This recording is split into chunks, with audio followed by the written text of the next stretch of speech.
काळा कुळकुळीत माणूस नदीवर दिला 4 दिवस धुतला, ब्रँडेड साबणानं धुतला, गोराच झाला. ठेवूरकर झाला का? बोलत जा. वाटलं तर कीर्तन झाल्यावर माझ्या पाकिटातलं थोडं थोडं देते तुम्हाला, पण बोला. तुम्हाला वाटायचं हे न घ्यायचं ना आम्ही बोलायचं, देते मायबाप पण बोला. हा बोला बोला. काही मी तुमचं आकलन केलं, बोलायचं. हा बरोबर आहे. जे मुळातच दुःखाचं आहे, एखादा काळा कुळकुळीत माणूस नदीवर देऊन 4 दिवस ब्रँडेड साबणाने धुतला, गोरा होतो का? नाही नाही होत नाही. साबणात तेवढी ताकद नाही. त्याचा जन्मच जर काळा आहे तर तो गोरा होणार. मग गोरा माणूस कोळशाने काळा केला, मग काळा होतो का? काळा तो, गोरा तो. मग जिथं गीता वर्णन करतीये, ऊर्ध्वमूलमद शाकम अश्वत्थम प्राहुर्वयम छंदांसी यस्य पर्णान यस्तम वेदस वेदविद. संसाराचं झाड उलट आहे, जमिनीत पंद्या आकाशात मूळ आहे, ते दुःखाचंच आहे. म्हणून त्या दुःखाचा वास आम्ही तुम्हाला सांगतोय. सासर म्हणजे जिथं पारतंत्र्य आहे, माहेर म्हणजे जिथं स्वातंत्र्य आहे. बरोबर आहे? बरोबर आहे. अरे माझं लग्न झालं नाही म्हणून तुम्हाला विचारते, बरोबर आहे का? हा पारतंत्र्य म्हणजे सासर, स्वातंत्र्य म्हणजे माहेर. आता ज्या माहेराचं सुख सांगता येत नाही आणि ज्या सासरचं दुःख मांडता येत नाही अशी अवस्था आहे. मग एक सासूरवाशीण बाई एका नदीवर जाऊन धुणं धुते, हातानं घरचं तोंडानं गावचं, अशा पद्धतीनं धुणं चालू आहे तिचं. हातानं घरचं धुतीये पण तोंडानं गावचं धुतीये, घराचं धुतीये, धुणं धुतीये मायबाप. बरं का? मग एक मैत्रीण जावी, का ग एवढा आटापिटा चालू आहे तुझ्या जीवाचा? का ग एवढा आटापिटा? काय सांगू म्हणे, काय सांगू म्हणे, तुला काय सांगू? अगं सांगाल तेवढं कमी. ज्याच्या जीवावर आले त्योच धड नाही का? 40 दलिंदर मेले तेव्हा ही हलकट जन्माला आला. सगळं सहन केलं असतं, सगळं सासऱ्याचं बोलणं सहन केलं असतं, सासू नणंद जाऊ सगळं सांभाळलं असतं, फक्त हे धड पाहिजे होतं, हे धड.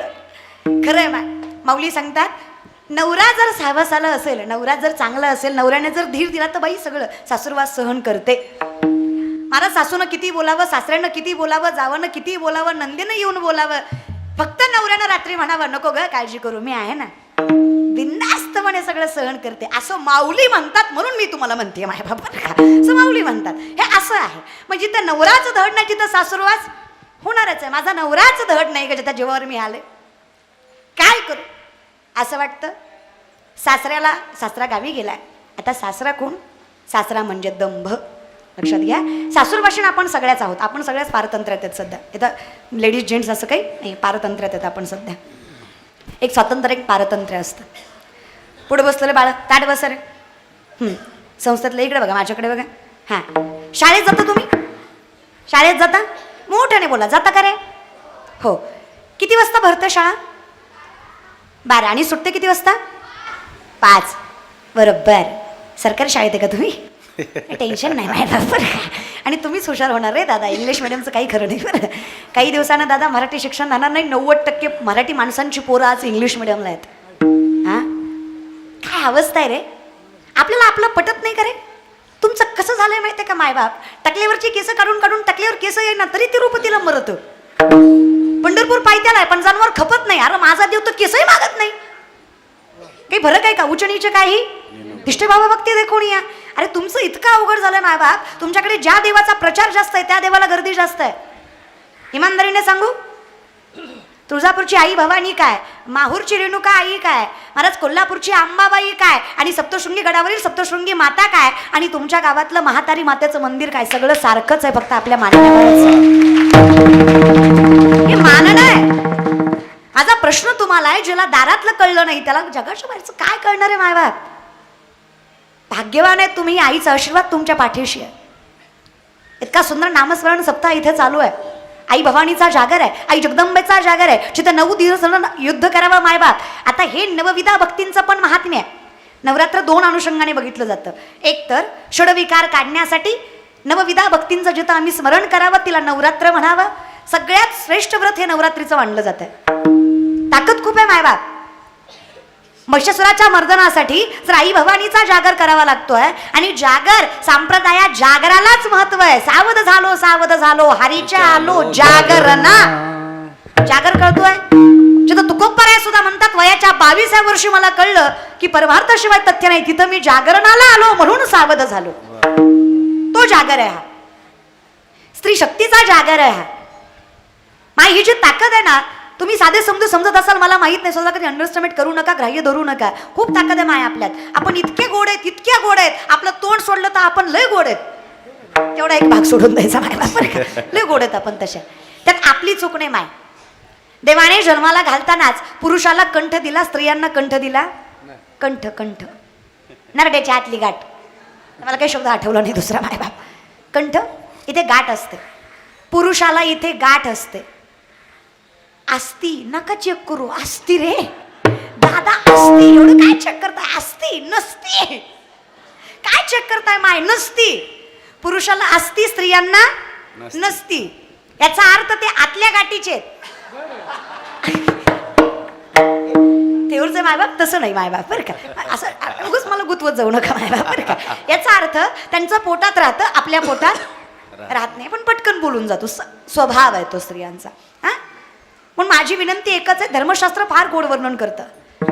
ज्या बाईला मनातलं ओठापर्यंत येऊन राखवता आलं ना, आणि ज्या पुरुषाला कितीही संपत्ती आली तरी नीतिमत्ता राखता आली ना, त्या घरातला भगवंत आणि त्या घरातली लक्ष्मी कधीच दुरावत नाही, हे धर्मशास्त्र सांगतं.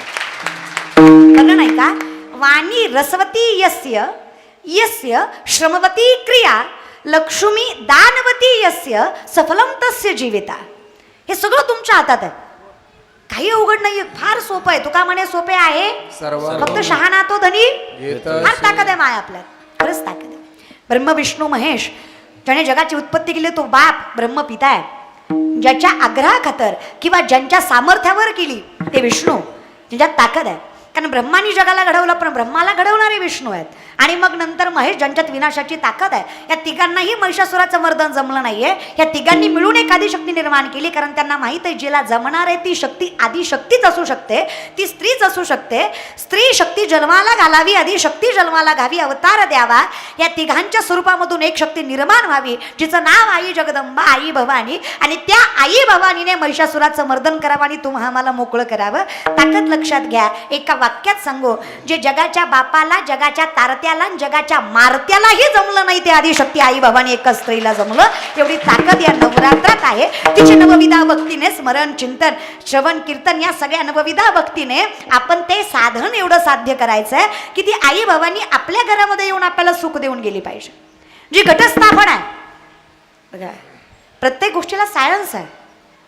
तुम्ही मानता न मानता मला माहित नाही, पण इथे संप्रदायामध्ये मूळ विज्ञानच आहे. 90% विज्ञान म्हणजे ज्ञानेश्वरी आहे. किती? 90% विज्ञान म्हणजे ज्ञानेश्वरी. घरातल्या मिक्सर करून चंद्रयानापर्यंतची सगळी टेक्नॉलॉजी म्हणजे वेद. सामवेद, अथर्ववेद, ऋग्वेद, यजुर्वेद या सगळ्या वेदांमधून. अरे आर्यभट्ट शून्याचा शोध भारताचा, संगणकाचा शोध भारताचा. जे गुगलवर सगळं सर्च करता, गुगलचा CEO भारताचा. ते सगळं सोडा, पहिल्यांदा विमान कुणी उडवलं तर ते एका भारतीय, आणि तेही मराठी माणसाने. हे कायम हे डोक्यातनं काढताय तुम्ही. आपली ताकद आपण समजून घेत नाहीये. अरे गाव माझी, माती माझी, परंपरा माझी, संस्कृती माझी, ज्ञान माझं, त्याग माझा. माझ्या सुखासाठी माझ्या आईबापाने इथं माझ्यासाठी साम्राज्य निर्माण करण्यासाठी आयुष्य खपवलं. जर माझ्या संतांनी मला अस्तित्व निर्माण करण्यासाठी त्यांचं आयुष्य खपवलं, तर या मातीत माझं साम्राज्य निर्माण करणं हे माझं कर्तव्य आहे. या कर्तव्यानेच जगलं पाहिजे. तुम्ही टाळ्या वाजवताय पण माझ्यावर उपकार करताय. दे रे घे, दे. एवढं बोलती पाहिजे तेवढं घे. आली बाई आमच्या गावात, दे घे, काही तुला घे, दे. दान करताय भिकाऱ्याला. अरे वाजू वाटली तर प्रेमानं वाजवा, आणि काय काय तर धटकुले वाजवीतच नाही. त्यांना माझी जिरवायची. हा ना बाबा, ती कीर्तन झाल्यावर म्हणणार एवढी पोरगी बमलत होती, पट्ट्यानं टाळी वाजवलीच नाही. ॲटिट्यूड. अरे कशाचा? अरे दाद्या, 7 कोटी घरं शुद्ध कांचनाची आहेत रावणाची. किती? थेऊरकर 7 कोटी घरं शुद्ध कांचनाची आहेत रावणाची. 7 कोटी घरं सोन्याची. धोंड्याचा महिना सोन्याची. अर्धा तोळा घातला आपल्या सासऱ्यानं. भाद्रपद आला तरी स्टेटस ठेवतोय, लाडाचा जावई गेलाय सासरी. अरे कवर. अरे अधिक गेला, श्रावण गेला, भाद्रपद आला रे. अरे अर्ध्या तोळ्यावर एवढं कौतुक करतो दाद्या. किती? 7 कोटी. एका घराची चौकट 22.5 क्विंटलची आहे. तुलसी रामायण आहे. एका घराची चौकट रावणाची 22.5 क्विंटलची, गुणवले 7 कोटी. एवढा श्रीमंत होता तरी रामाच्या चरणाशिवाय मोक्ष नाही. 2 BHK आपला. कशाचा एवढा माझ आहे? संगती कवडी नेली नाही नाही, संगती कवडी नेली नाही का म्हणे ज्याची संपदा आहे. संगती कवडी गेली नाही नाही, संगती कवडी गेली नाही. तुका बडे जाती संपदा होय, संगती कवडी गेली नाही, संगती कवडी गेली. हे तुका म्हणे जाती संपदा वडी, संगती कवडी गेली नाही, संगती कवडी गेली नाही, गेली नाही, नेली नाही. रावणापेक्षा हुशार मंदोदरी आहे. स्त्री शक्ती आहे का बरं का? रावणापेक्षा हुशार मंदोदरी आहे. सुंदर सीतेपेक्षा मंदोदरी आहे. फक्त कसं आहे, ज्याच्या नावानं खायचं त्याच्याच बायकोला नावं नसतेच ठेवायची. त्याच्याच नावानं खायचं आणि त्याच्याच बायकोला म्हणायचं एवढी गुणाची नाही, असं नसतं मायबाप बरं का. त्याच्याच नावानं खायचं मायबाप. आता राम राम म्हणता काय आयुष्य चाललंय. लोक म्हणतात देवाचं नाम काय देतं. अहो लोक आहे तुही महाराज, विनंती माझी कधी कधी नवल आहे. अहो मला सुद्धा माझ्या मित्रमैत्रिणी म्हणतात तुझं वय काय, तू करती काय. अगं तुझ्या वयात मस्त एन्जॉय करायचा, जिने काय हे 4 दिन बाकी हे बेकार दिन मस्त लाईफ जगायची, स्टायलिश राहायचं, मेंटेन राहायचं. फेटा मानती कमर मानती निठल म्हणा निठल म्हणा. आणि रावणाचं एवढं होतं काय करायचं ग तुला. अगं जग ना बाई. आम्ही काही जगत नाही का दादा. काय वाटतं काय देतं काय देवाचं नाव. तुकोबराय म्हणले गाढवाचे घोडे आम्ही करू दृष्टी पुढे. गाढवाचं घोडं तुमच्या डोळ्या देखत करू एवढी ताकद विठ्ठलाच्या नामात आहे. लोक म्हणले ताई तोंडाला येतं म्हणून काही बोलायचं नाही हो. गाढवाचं कुठं घोडं होत असतं का. ठेऊरचे मायबाप, गाढवाचं कुठं घोडं होत असतं का. नाही म्हणू नका, पुढं बघा. कळलं त्यालाच कळलं. अरे गाढवच आहे आम्ही, गात्यानेच घोडे झालो मायबाप. काय ताकद माझ्या गाथ्यामध्ये, काय ताकद तुकोबरांच्या एका अभंगामध्ये. अनगड शहा नावाचा एक फकीर, रामेश्वर शास्त्री तुकोबरांचा अपमान करून त्यांच्या घराकडे निघत असताना मध्येच एक नदी लागली आणि त्या नदीमध्ये आंघोळ करताना एक फकीर आला. फकीर म्हणजे भीक मागतो तो फकीर नाही, ज्याला जगाची फिकीर नाही तो झाला फकीर, तो संत स्वरूप आहे. तो अनगड शहा नावाचा फकीर आला आणि रामेश्वर शास्त्रीकडे दान मागितलं. रामेश्वर शास्त्री म्हणले असं भिकाऱ्यासारखं जगावं लागतं ज्ञान नसेल तर. कारण रामेश्वर शास्त्रीला ज्ञानाचा फार अहंकार. कारण 6 शास्त्र 18 पुराण 4 वेद मुखदगत आहे रामेश्वर शास्त्रींच्या. आता हे बोलायचं सोपं आहे, करायचं 40 वेळा हरिपाठ पाठ केला तरी हरिपाठ म्हणताना आपण म्हणतो तू पुढं म्हण, मी मागं म्हणतो, पुढं माझं गुत्तय. आपण त्यातली माणसं आहेत बरं का. मग आपल्याला पुढं एकतर मोबाईल धरावा लागतो, नाहीतर मग पुस्तक धरावं लागतं. कारण आपलं नामसंकीर्तन वैष्णवाची जोडी नामसंकीर्तन साधन पैसोपै यात एकदा तरी गोंधळ उडतोच. आपलं जरा अवघड आहे. आपण फक्त शास्त्री सांगायचे, आपली तेवढी लायकी नाही. मग हे सोपं नाही, पाठ आहे, मुख पाठ आहे. मुखदगत असणार रामेश्वर शास्त्री. ज्ञानाचा गर्व आहे, त्यामुळे ज्ञानाची किंमत त्यांच्या माझ्या पद्धतीने त्यांच्यासाठी कवडी मात्र आहे. कारण ज्याला अहंकार आहे त्याला ज्ञान कधीच मिळू नये. ज्याच्याकडे भक्ती आहे त्याचं ज्ञान परिपूर्ण आहे, आणि ज्याचं ज्ञान परिपूर्ण आहे भक्तीशिवाय तो अपूर्ण आहे. माझे शब्द लक्षात घ्या फक्त. भक्तीशिवाय ज्ञान अपूर्ण आहे, भक्तीसहित ज्ञान अपूर्ण असेल तरी तो परिपूर्ण आहे. कारण जेव्हा भक्ती आणि ज्ञानाची सांगड होते त्यावेळेस कळतं की ज्याच्यामुळं चाललंय तो आहे. या ज्ञान भक्ती सहज भक्तू एक वटला मज, तोची मीही केवळ तुझ श्रुतही आहे. मग ज्ञानियांचं ज्ञानी ज्ञानोबाराय म्हणतात मी कोण आहे. लोपले ज्ञानच की हितने नती कोणी, अवतार पांडुरंग नाव ठेविले ज्ञानी, अडती ज्ञान राजा महाकैवल्य तेजा, सेवती सात संत मनोवेदना माझा. मी आहे का नाही. अवतार पांडुरंग आपुल्या संसाठी करोनी ही परिपूर्ण ज्ञानाची पावती आहे. जिथे चालते ज्ञानाचे प्रतिबिंब ओतप्रोत ज्ञान ते ज्ञानोबाराय भगवंता.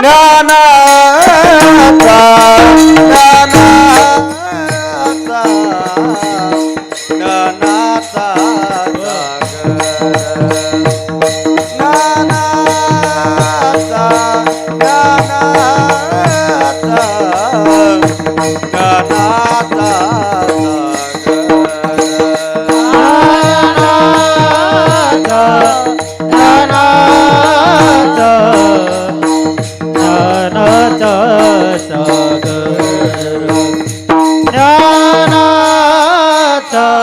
ज्ञानाचा ज्ञानाचा सागर ओ सखा माझा ज्ञानेश्वर ज्ञानेश्वर सखा माझा ज्ञानेश्वर ज्ञानेश्वर ज्ञानाचा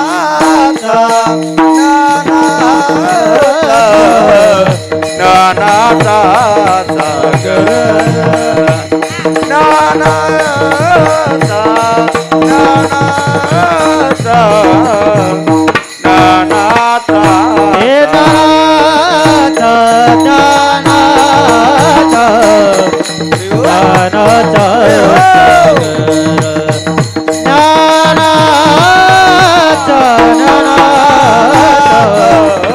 ज्ञानाचा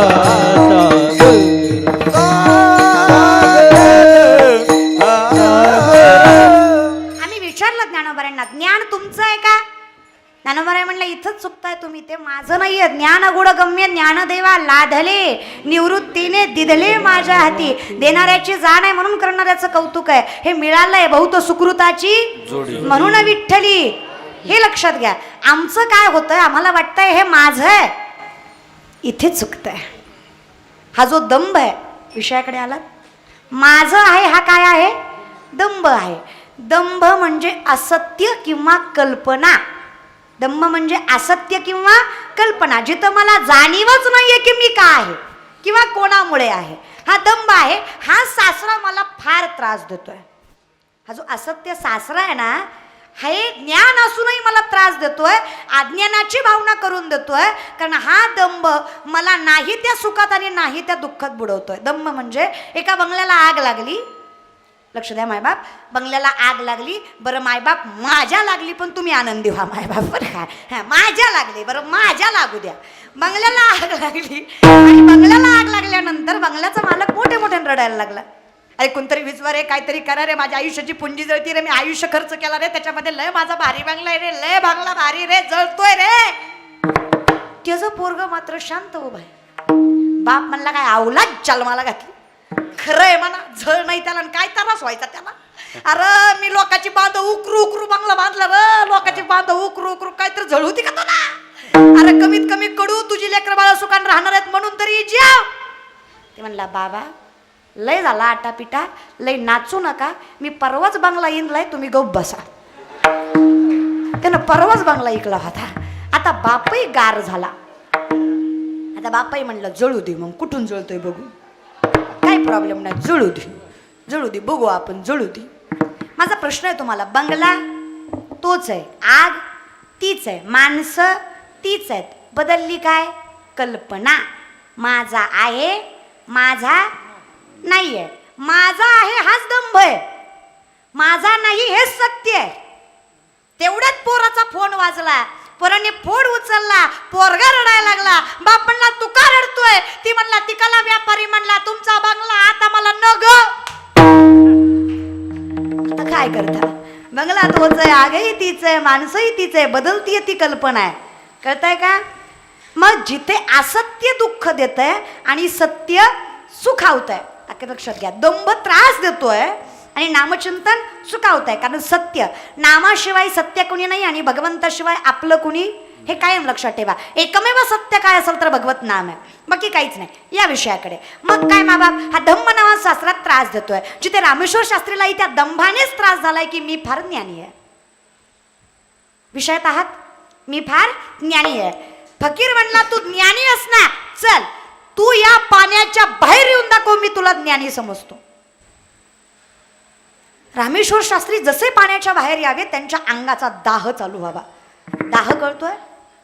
दाह, जशी काही अंगाला आग लागली आहे असा त्रास व्हावा.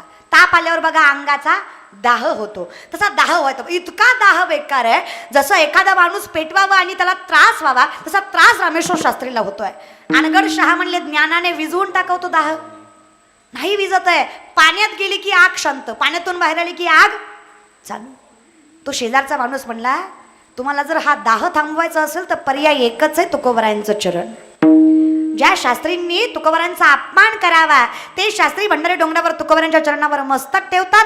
एक अभंग फक्त, काही नाही, फक्त एकच अभंगाचं चरण आहे. काही न लगे एक भावची कारण तुका म्हणे आन विठोबाची.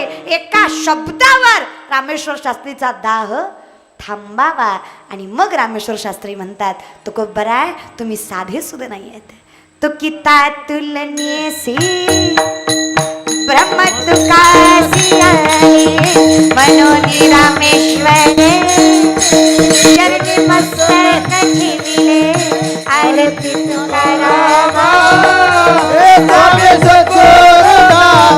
सच्चिदानंद मूर्ती पाय दाखविया.